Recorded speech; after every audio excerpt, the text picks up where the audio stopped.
제가 올해 초에 시애틀에서 오신 목사님 한 분과 대화를 나눈 적이 있습니다. 잠깐 아틀란타를 방문하신 목사님이셨는데요. 이분 아주 특별한 사역을 하시는 분이셨어요. 미국 교회 안에서 상담 사역을 전문적으로 하시는 분입니다. 매일 상담을 하시는 그러한 우리 목사님 한 분 만났었는데, 그분께서 이제 본인의 사역을 나눠주시면서 특별히 시애틀에서 상담을 하는 그런 사역을 나눠주시면서 굉장히 흥미로운 이야기를 하시더라고요. 본인에게 상담을 신청하시는 대부분의 케이스는 다 20대와 30대 젊은 세대들이다. 여러분, 시애틀이라고 하는 도시는 미국 내에서 가장 자유롭고 또 가장 진보적인 도시입니다. 그래서 젊은 사람들이 많이 몰리는 아주 인기 있는 도시죠. 기존의 전통이나 기존의 관습 이러한 것들에 얽매이지 않고 내가 자유롭게 살고 싶다, 자유롭게 나의 성향대로 꿈을 펼쳐보고 싶다, 그런 마음을 가진 청년들, 젊은 사람들이 제일 많이 가는 곳 중에 하나가 이 시애틀입니다. 여러분, 이렇게 자유로운 분위기 속에서 외부의 관습과 제약에 얽매이지 않고 본인이 하고 싶은 것을 마음껏 표현하면서 살아가면 우리 생각에는 마음에 맺히는 것도 없고 마음에 쌓인 것도 없고 스트레스도 받는 일도 없고 자유롭게 마음이 편안하게 살아갈 것 같은데, 이분 말씀이 의외로 많은 사람들이 본인이 다른 지역에서 상담했던 것보다 훨씬 더 많은 젊은 세대들이 상담을 요청하고 그 정신적인 압박감을 호소한다라는 것입니다. 우울증 때문에, 공황장애 때문에 힘들어한다. 왜 그런가? 그분의 분석입니다. 처음에는 많은 사람들이 자유롭게 사는 것을 원하지만, 그래서 외부의 간섭이나 참견, 제약 없이 자유롭게 선택하고 행동하는 것을 매력적으로 생각하지만, 시간이 갈수록 무엇이 옳고 무엇이 그른가에 대한 기준 없이 본인이 모든 것을 선택하고 본인이 모든 것을 책임져야 하는 그러한 상황 속에서 많은 스트레스와 프레셔를 받게 된다. 그런 이야기를 하시더라고요. 분명한 기준이 없기 때문에 그 모든 것을 본인이 판단하고 선택하고 책임을 져야 하기 때문에 거기서 오는 그 압박감이 훨씬 더 커져서 다른 지역보다 훨씬 더 많은 젊은 사람들이 자유를 추구하는데 오히려 더 우울증에 많이 걸리는 그러한 젊은 사람들이 있더라. 굉장히 의미심장한 그러한 관찰이라고 생각합니다. 디즈니에서 만든 만화 영화 프로즌이라고 하는 영화가 있죠. 겨울 왕국이라고 번역된 영화인데, 이 영화에서 제일 유명한 장면은 주인공이 이 영화의 주제가를 부르는 장면입니다. 그 주제가가 Let It Go라고 하는 노래죠. Let It Go.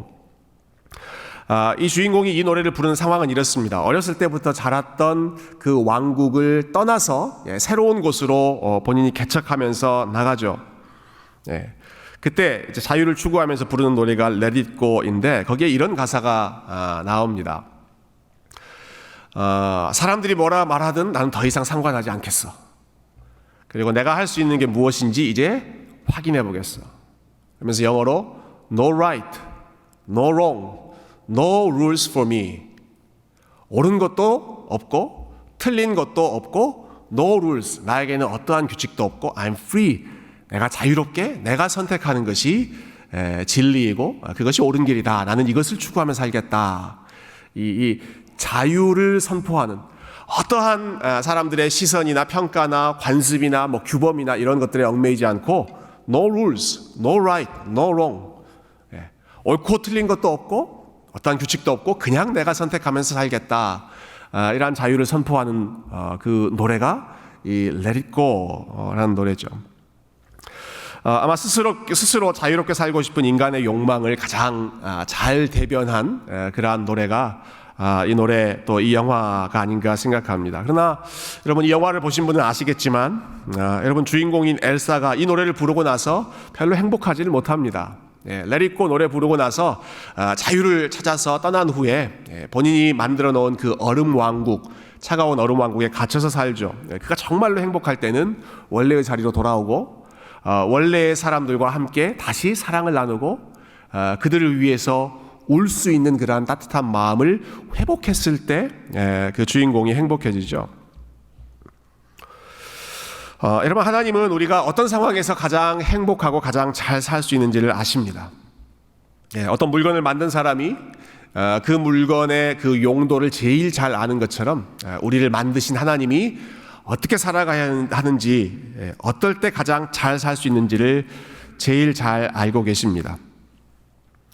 우리가 무제한적인 자유와 독립과 no right, no wrong, no rule, 옳고 그른 것 상관하지 않고 아무런 규칙 없이 그냥 마음껏 내가 하고 싶은 대로 살아가는 것이 진짜 행복한 길이 아니라 하나님이 정해놓으신 규범과 규칙과 법도와 원칙 안에서, 그 바운더리 안에서 살아가는 것이 우리에게 가장 행복하고 잘 사는 길이라는 것을 하나님이 제일 잘 아시기 때문에, 그래서 하나님은 우리를 사랑하시는 마음으로 우리에게 계명을 주십니다.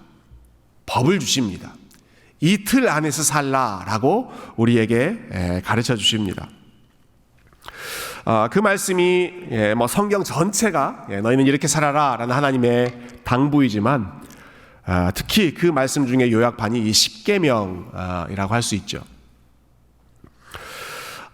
그래서 오늘부터 저희가 몇 주간 이 십계명 말씀을 함께 살펴보려고 하는데요. 오늘은 특별히 이 십계명을 시작하면서 이 십계명 말씀이 얼마나 중요한 말씀인가, 그리고 무엇을 위해서 우리에게 이 말씀을 주셨는가 하는 부분을 잠깐 생각해 보고 싶습니다. 여러분, 성경의 모든 부분이 다 하나님의 말씀이지만 특히 이 십계명은 진짜 하나님의 말씀입니다. 이 진짜 하나님의 말씀이다라는 말이 조금 어폐가 있어요. 그러면 다른 말씀은 좀 가짜 말씀인가? 아니요, 다른 말씀도 다 진짜 하나님의 말씀인데 요 십계명은 진짜 하나님의 말씀입니다. 여러분, 오늘 본문 이 십계명 시작하는 본문 한번 보십시오. 1절에서 이렇게 말씀하세요. 하나님이 이 모든 말씀으로 말씀하여 이르시되, 말씀이라고 하는 단어가 2번 나오고요, 이르시다, 말하다라는 말이 또 한 번 나옵니다. 이 말을 원어의 그 느낌을 살려서 번역한다면 이렇게 될 것 같아요. 하나님이 이 모든 말씀으로 말씀하시고 말씀하셨다. 짧은 한 구절 안에 이 말씀하셨다라는 표현이 총 3번에 반복될 정도로 이거 진짜 하나님의 말씀이다 강조되고 있는 부분이죠.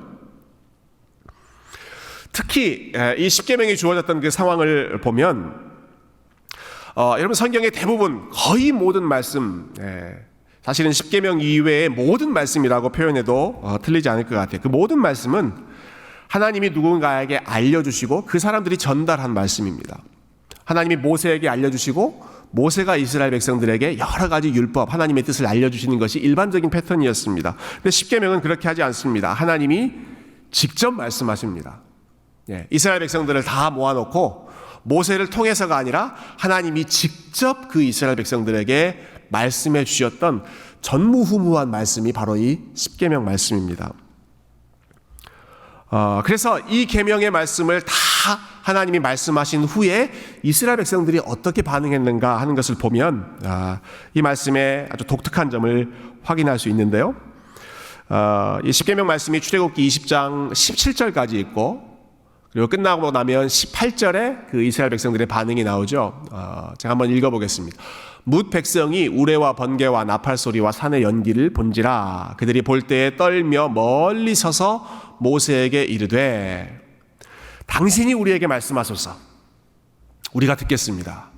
하나님이 우리에게 말씀하시지 말게 하소서, 우리가 죽을까 하나이다. 이스라엘 백성들의 그 반응을 여러분 이해하시겠어요? 여러분, 혹시 그런 그 바람이 있으세요?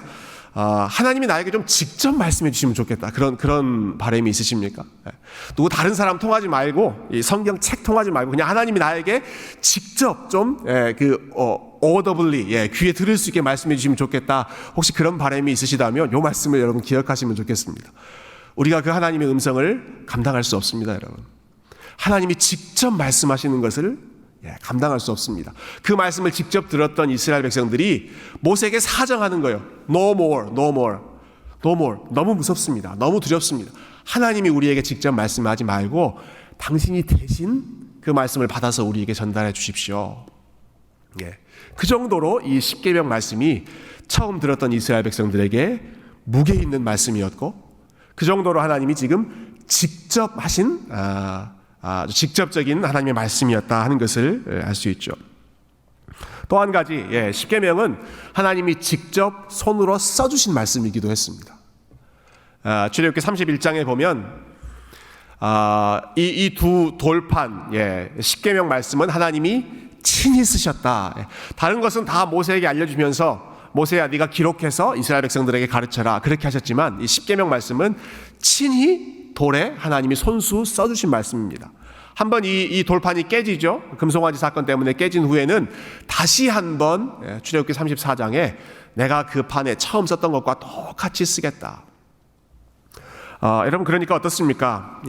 이 십계명 말씀은 누군가를 통해서 주신 말씀이 아니라 하나님이 직접 말씀하셨고 직접 쓰셨을 정도로 성경의 모든 말씀들 중에서 하나님의 뜻, 하나님의 마음을 제일 잘 알 수 있는 말씀이 바로 이 십계명 말씀이고, 그리고 이 말씀을 우리가 앞으로 몇 주간 살펴보면서 우리 하나님의 지혜를 함께 배웠으면 좋겠습니다.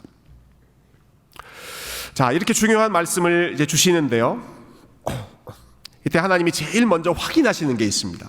십계명 말씀을 주시면서 가장 먼저 강조하시는 것, 그것은 이 말을 하고 있는 내가 누구인지를 기억해라 하는 것이었습니다. 자, 우리 2절 말씀을 우리 한 번 더 같이 읽어보십시다. 자, 2절 시작. 나는 너를 애굽 땅 종 되었던 집에서 인도하여 낸 내 하나님 여호와이니라. 여러분, 십계명이 시작하면서 너희는 이것을 해라, 너희는 저것을 해라, 이것을 하지 말아라, 구체적인 지시사항이 나오는 것이 아니라 제일 먼저 하나님이 말씀하신 것, 리마인드 하는 것은 내가 누구인지를 기억해라 하는 것입니다. 내가 누구인지를 기억해라.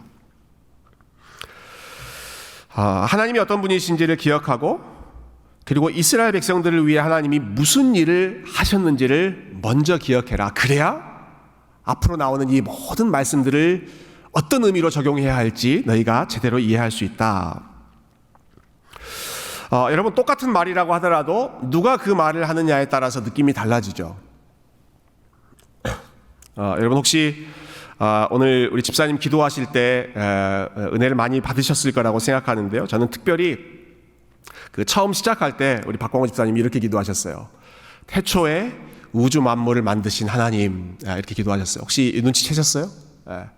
여러분, 제가 태초에 우주 만물을 만드신 하나님 이렇게 이야기하면 별로 감동이 없습니다. 네, 우리 박광호 집사님은 그 천문학자시거든요. 천문학자. 태초에 세상이 어떻게 생겼는지, 우주가 어떻게 생겼는지를 전문적으로 연구하시는 우리 전문학자이신데, 이분이 태초에 우주 만물을 만드신 하나님. 여러분, 그때 그 이야기를 들으면서 제가 그렇지, 진짜 그렇지, 저분이 말하면 진짜 그렇지 하는 그런 느낌이 확 오더라고요. 여러분, 누가 무엇을 말하느냐에 따라서 그 의미가 달라집니다. 여러분, 아무리 좋은 말이라고 하더라도 그 말을 하는 사람이 신뢰가 안 되는 사람이면 아무리 좋은 말, 옳은 말을 하더라도 귀에 들려 들어오지 않겠죠. 여러분, 이 십계명 말씀을 하나님이 아니라 바로 왕이 했다고 한번 생각해 보십시오. 바로 왕이 살인하지 말라라고 명령했다고 한번 생각해 보십시오.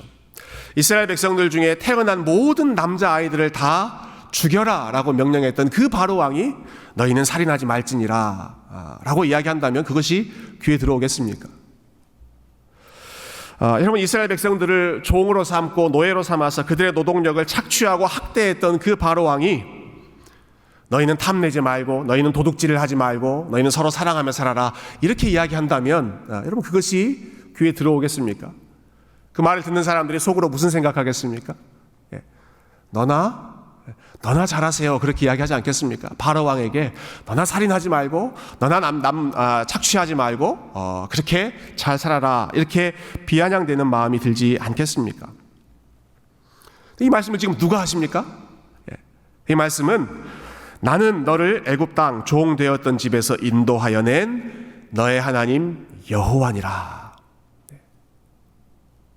너희들의 생명을 위협하던 자들로부터, 너희들의 재산을 위협하던 자들로부터, 너희들의 인권을 위협하던 그러한 그 폭군으로부터 내가 싸워서 너희를 건져내서 너희를 자유케 해주었던, 종되었던 집에서 너희를 해방시킨 너희의 하나님 여호와가 내가 이 말을 너희들에게 전달한다. 나는 이런 사람이고 내가 하는 말은 너희가 믿고 신뢰할 수 있다. 여러분, 이스라엘 백성들이 하나님께 은혜를 받아내기 위해서 이 십계명 말씀을 받은 것이 아니라 구원은 이미 그들에게 주어졌습니다. 은혜로 주어졌습니다. 그들이 하나님을 부르기 전에 이미 하나님께서 그들을 기억하시고 건져내 주셨습니다. 그리고 나서 이 계명을 주시는 겁니다. 선물, 이거 너희들을 위한 선물이다. 너희는 이렇게 살면, 너희들 내가 누군지 알지? 내가 너희들에게 무슨 일을 했는지 알지? 이렇게 살면 너희들이 가장 행복하고 가장 자유롭게 살 수 있다. 가장 복되게 살 수 있는 그 명령, 무엇을 통해서 알 수 있는가? 이 말씀을 주시는 분이 어떠한 분이신가? 어떠한 마음에서 이 계명을 주셨는가? 그것을 제일 먼저 하나님께서 강조하고 계시는 것이죠. 여러분, 그래서 이 십계명 말씀을 보면 제일 많이 이제 반복되는 표현이, 우리는 이것이 이제 계명, 커맨드먼트이니까 뭐 해라 말아라 이런 명령어가 제일 많이 나올 거라고 생각하지만, 여러분, 그보다 더 많이 이 십계명에서 나오는 표현이 있습니다. 그것은 너라고 하는 표현과 나라고 하는 표현입니다. 오늘 읽었던 2절 말씀에 나는 너를 인도하여 낸 너의 하나님 여호와니라 이렇게 하죠. 그 다음부터 계명이 나오면 너는 나 외에는 다른 신을 섬기지 말아라. 너의 하나님 여호와는, 또 너는 내 하나님 여호와의 이름을 망령되이 일컫지 말아라. 계속해서 너. 하나님이 이스라엘 백성들을 너라고 부르시면서 아주 친밀한 인격적인 관계, 인격적인 사귐의 대상으로 말씀하시는 것입니다. 특별히 이 십계명에 나오는 you라고 하는 이 대명사는 여러 사람을 이야기하는 너희가 아닙니다. 우리말 성경이 참 번역을 잘했습니다. 너입니다. 너. 히브리어로 단수 2인칭 대명사입니다. 너 한 사람. 너 한 사람. 너는 내가 건져냈다. 너는 나의 백성이다. 나는 너의 하나님이다. 저와 여러분은 한 사람 한 사람을 가리켜서 콕 집어서 하나님이 너와 나, 그 친밀하고 인격적인 관계를 기본으로 깔고 그 위에서 여러 가지 말씀을 주시는 것입니다. 여러분, 20세기 초에 그 독일의 아주 유명한 철학자 마르틴 부버라고 하는 분이 있는데요. 이분이 굉장히 중요한 책을 쓰셨어요. 근데 그 책의 제목이 나와 너라는 책입니다. 영어로는 thou라고 번역되어 있고, 독일어는 ich and du 이렇게 나와 너라고 번역했는데요. 이 책의 포인트는 한 가지입니다. 이 마르틴 부버라고 하는 철학자가 우리가 맺는 모든 관계를 두 가지로 나눠서 설명합니다. 하나는 I, it의 관계이고, 나와 그것의 관계를 맺고, 또 다른 관계는 I, you, 나와 너로 맺어지는 관계가 있다. 요것만 이해하시면 그 책은 다 읽으신 겁니다. 하나는 I, it, 내가 무언가, 그것이 어떤 사람일 수도 있고 어떤 물건일 수도 있고, 그것을 하나의 도구로 내가 이용해 먹는 그러한 대상으로 I, it, 내가 그것이라고 부르는 그러한 관계가 있고, 반대로 어떠한 사람이건 어떠한 물건이건 아니면 어떠한 동물이건 간에 내가 온 존재를 다 기울여서 I and you, 나와 당신, 나와 너라고 부르는 그러한 인격적인 관계가 있다. 여러분, 하나님께서 이스라엘 백성들에게 명령을 주시면서 계속해서 나와 너는 이러한 인격적인 관계이다라는 것을 말씀하시죠. 여러분, 이것은 지금 이 말씀을 듣는 이스라엘 백성들이 하나님에게 있어서 하나의 도구에 불과하지 않았다라는 것을 분명히 확인하시는 것입니다. 너희는 나희들의 도구가 아니다, 수단이 아니다, 내가 부려먹는 일종의 앵벌이하는 대상이 아니다. 내가 뭐 편해보려고 너희들 지금 부려먹고 싶어서 이러한 명령을 주는 것이 아니다. 너희는 나에게 너라고 불리는 대상이다. 너이다. 이스라엘 백성들이 이집트에 있을 때는 그러지 않았습니다. 이스라엘 백성들이 이집트에 있을 때 바로 왕과의 관계는 철저히 I it의 관계였습니다. 나와 그것의 관계였습니다. 바로 왕은 철저히 이용해 먹었습니다. 철저히 부려 먹었습니다. 이것저것 시키면서 명령하면서 철저히 본인 중심으로 이용했습니다. 그런데 하나님은 이스라엘 백성들을 지금 그렇게 다루시지 않겠다는 겁니다. 그것으로 다루지 않고 너로 내가 다스리겠다. 이스라엘 너희들은 나에게 도구나 수단이 아니라 너희가 바로 나의 목적이다. 목적. 내가 온 힘을 기울여서 사랑하고 인도하고 함께하는 너희가 나에게 모든 것이다. 목적이다 라는 말씀을 나와 너라고 한 단어를 수없이 반복하면서 하나님이 알려주시는 것이죠. 이게 어떠한 차이가 있는가? 우리가 성경의 다른 부분 한 곳을 좀 살펴보면서 이 말씀을 다시 좀 묵상해 봤으면 좋겠는데요. 여러분, 이스라엘 백성들이 자주 섬겼던 우상들이 많이 있죠. 우상들과 이스라엘 백성들의 관계는 인격적인 관계가 아니었습니다. 이사야 46장을 보면 하나님께서 하나님과 우리의 관계, 그리고 우상과 우리의 관계가 어떻게 다른지를 이렇게 말씀하시는데요. 먼저 우상들에 대해서, 그 우상의 실체에 대해서 하나님이 이렇게 고발하시죠. 6절과 7절 말씀 제가 한번 읽어보겠습니다.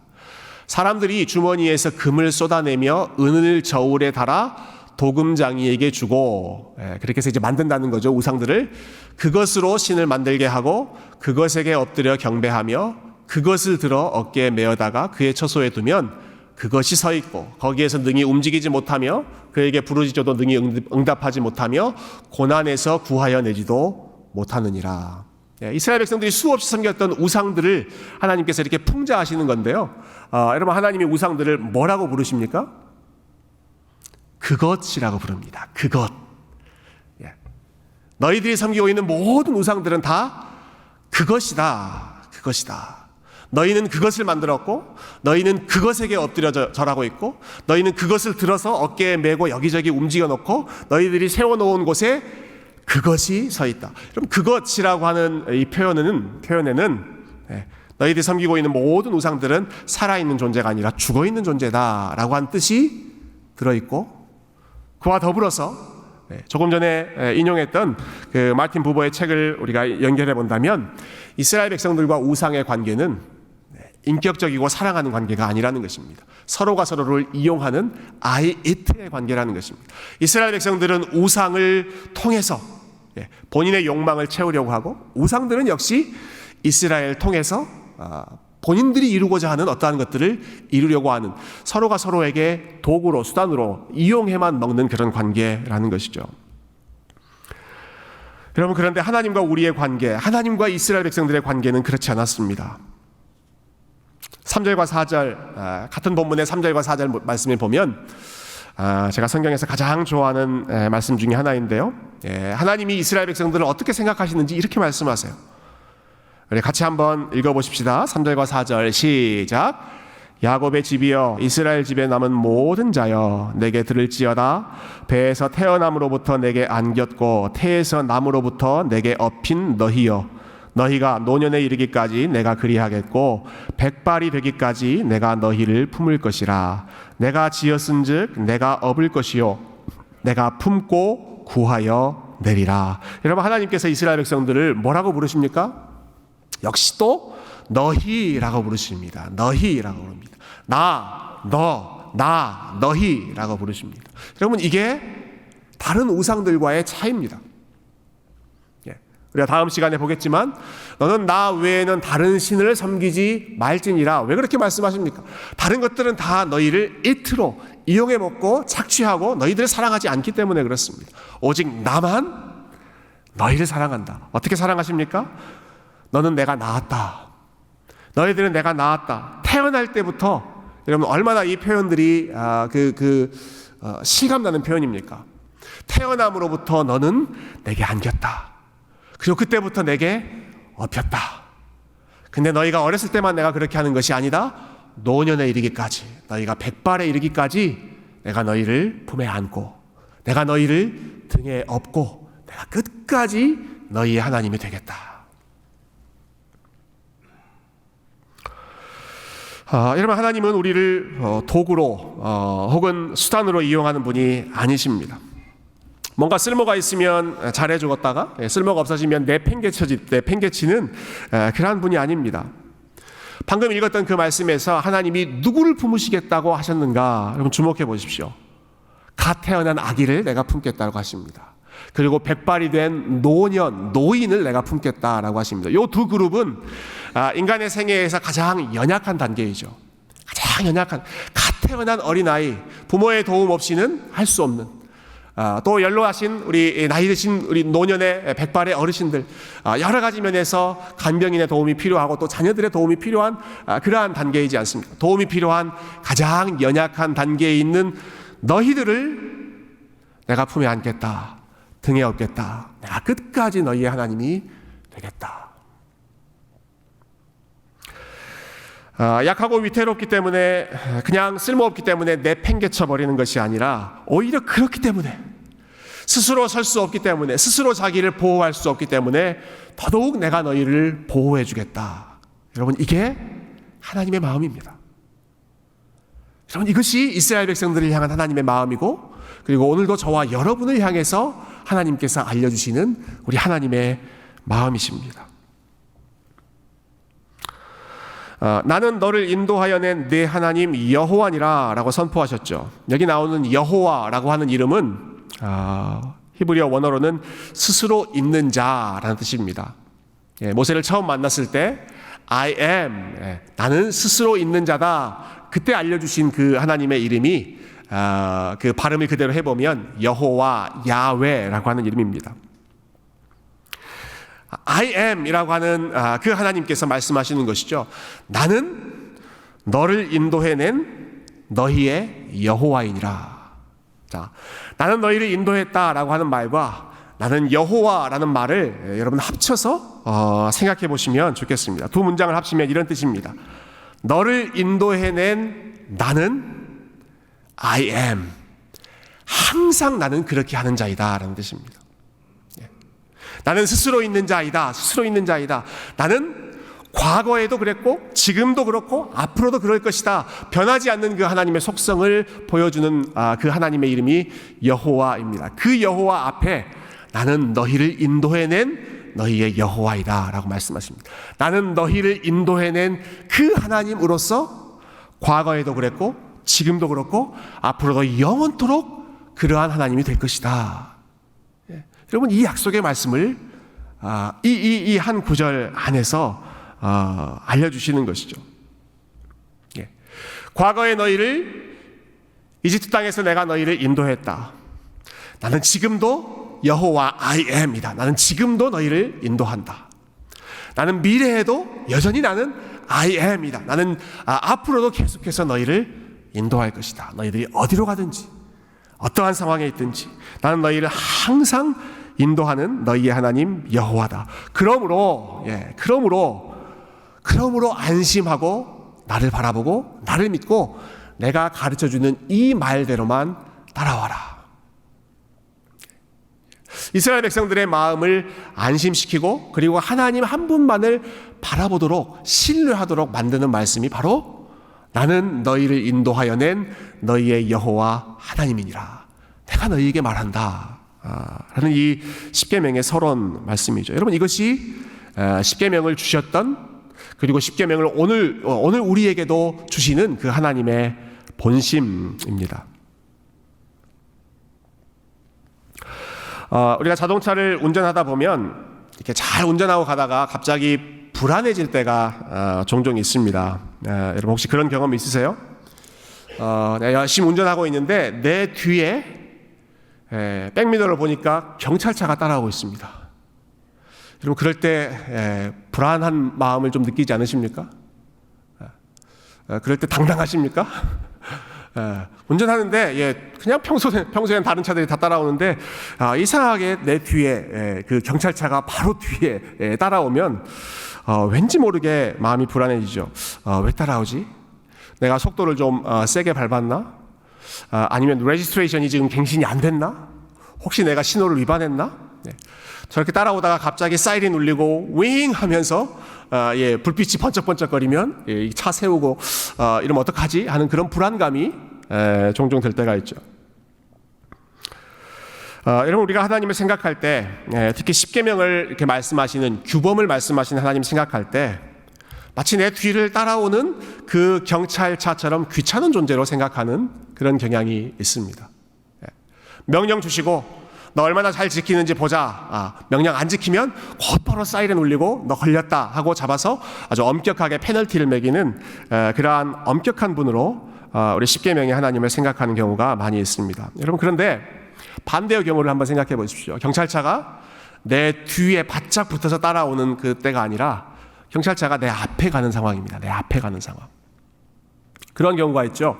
우리 장례식을 하다 보면 장례 행렬할 때 에스코트 하기 위해서 경찰차가 앞에 갑니다. 중요한 VIP, 중요한 인물들이 어디 간다 하면 옆에 에스코트 하는 그런 경찰차 호송하는 차들이 쫙 진열하죠. 우리가 다급한 일이 있을 때에도 이머전시 상황이 있을 때 그 사이렌을 울리면서 앞으로 가는 그 경찰차가 먼저 가면 어떤 일이 납니까? 다 비킵니다. 다 비킵니다. 안전하게 막혀있는 모든 길을 뚫고 위험한 모든 것들이 접근하지 못하고 안전하게 갈 수 있도록 우리 앞을 이끌어주죠. 여러분, 십계명을 주시는 하나님이 바로 그런 하나님이십니다. 십계명에서 너희 이렇게 해라 저렇게 해라 말씀하시기 전에 제일 먼저 나는 너희를 인도하여 낸 너희의 하나님 여호와니라 이 말씀을 먼저 하시는 것은 나 보고 따라와라 라는 것입니다. 내가 앞에 가는 것을 보고 따라와라. 하나님이 십계명 주실 때 이런 마음으로 주시지 않았습니다. 너 얼마나 잘 지키는지 내가 지켜볼 거야. 안 지키면 내가 바로 사이렌 울린다. 그런 마음으로 하시지 않습니다. 내가 먼저 갈 테니까 내가 지금까지도 먼저 갔고 지금도 먼저 가고 있고 앞으로도 계속해서 내가 너희를 이끌 테니까 나만 보고 따라와라. 그러면 안전하다. 안심해라. 걱정하지 말아라. 나만 신뢰해라. 여러분, 그래서 하나님께서 이 10가지 계명을 하나하나 알려주시기 전에 제일 먼저 본인이 누구이신지 나는 너희를 인도하여 낸 너희 하나님 여호와다 말씀하시는 것이죠. 사랑하는 성도 여러분, 이 십계명을 처음 받았을 때 이스라엘 백성들의 상황은 굉장히 불안하고 위태로운 상황이었습니다. 이집트를 빠져나왔지만 그들이 이 십계명을 받았을 때의 상황은 광야였습니다. 광야로 들어갔습니다. 그들이 빠져나온 이집트는 모든 것이 풍요로운 나라였습니다. 그러나 그들이 지금 들어간 광야는 모든 것이 부족한 상황이었습니다. 아무것도 보장이 되지 않고 그리고 아무것도 갖춰져 있지 않은 그러한 곳이 지금 이스라엘 백성들이 처해 있는 십계명을 받는 바로 그러한 상황입니다. 어느 때보다 막막하고 어느 때보다 불안하고 위태로운 바로 그 순간에 하나님은 이 십계명 말씀을 주시면서 불안해하는 그 이스라엘 백성들의 마음을 안심시키시고 계시는 것입니다. 나는 너를 인도하는 너의 하나님 여호와이니라. 과거에도 그랬고 광야 지금 이 순간도 그렇고 앞으로 너희가 걸어가는 모든 그 걸음걸음거리도 마찬가지이고 이 험난한 광야에서 내가 너의 길이 되어줄 테니 너희는 다른 것 두려워하지 말고 그리고 다른 것들에 흔들리지 말고 오직 나만 바라보고 가라. 나만 바라보고 걸어오면 거기는 틀림이 없다. 지금도 우리 앞에 여러 종류의 광야가 펼쳐져 있지만 여러분 언제나 우리의 길이 되어주시는 하나님. 오늘 우리가 시작할 때 예배를 시작할 때도 그 찬양했죠. 신실하신 하나님, 실수가 없으신 하나님, 좋으신 나의 주 하나님. 우리가 그 찬양을 고백하지 않았습니까? 여러분 하나님이 실수하지 않으신 하나님이신 것을 믿으시기 바랍니다. 실수가 없는 하나님이십니다. 절대로 틀린 길로 잘못된 길로 인도하지 않으시는 하나님이십니다. 그 하나님께서 저와 여러분에게 너희는 나를 보고 이 광야의 길을 걸어가자 말씀하시니 저와 여러분의 삶이 어떠한 상황 어떠한 형편에 있든지 간에 우리를 품에 안으시는 하나님, 등에 업으시는 하나님, 언제라도 우리를 사랑하시는 그 인격적인 하나님만 바라보고 그분의 품 안에서 여러분 믿음으로 걸어가시는 우리 귀한 믿음의 백성들 다 되시기를 주님의 이름으로 축원드립니다. 함께 기도하겠습니다.